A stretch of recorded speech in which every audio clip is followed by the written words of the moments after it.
So what kind of result does Ireland want to come from Brexit negotiations?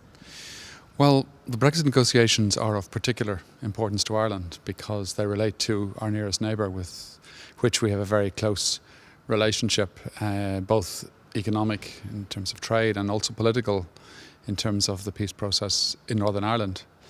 And going into the negotiations, I think we have, the first thing to say is that Ireland and the Irish people have been entirely unaffected by the Brexit debate. Now, that is not to say we're unaffected by the outcome of the Brexit referendum, which has serious implications for us, but I think it is a very important starting point to understand that it isn't even an issue in Ireland as to whether we should remain part of the European Union.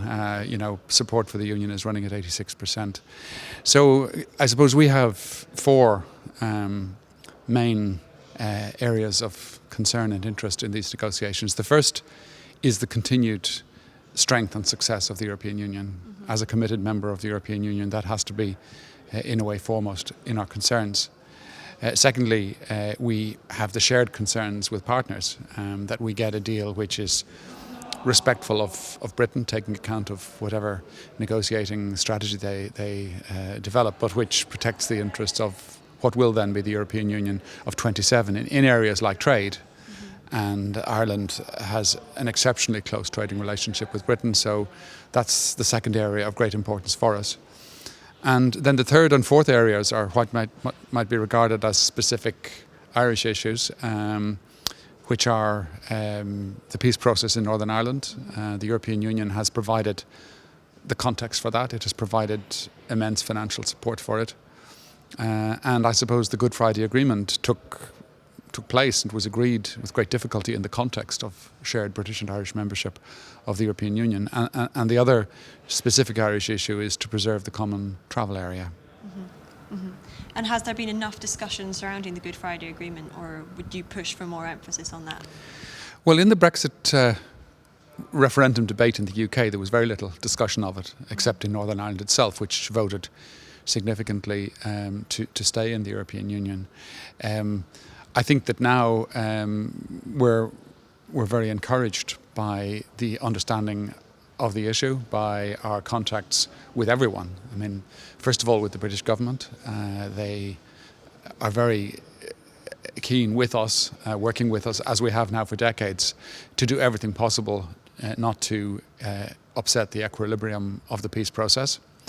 And we're very happy with our contacts with the Commission, with Mr. Barnier, and with our partners all around Europe, all of whom have expressed understanding and sympathy for Irish concerns, which is not surprising because our partners in the European Union have always been very supportive of peace in Ireland. The citizens of other European countries have given billions of their own taxpayers' money to support the peace process in Northern Ireland, not a point that was made at any stage, I think, during the Brexit referendum debate. So it's not surprising but very welcome that across the European institutions, across our partners, and of course especially in London and in Britain, there is an awareness of the issues that arise, and there is a starting point of wanting to accommodate our very strong concerns, both in relation to the peace process in Northern Ireland and in relation to preserving the common travel area between Britain and Ireland. But the devil will be very much in the detail, and we haven't even reached the stage yet of knowing what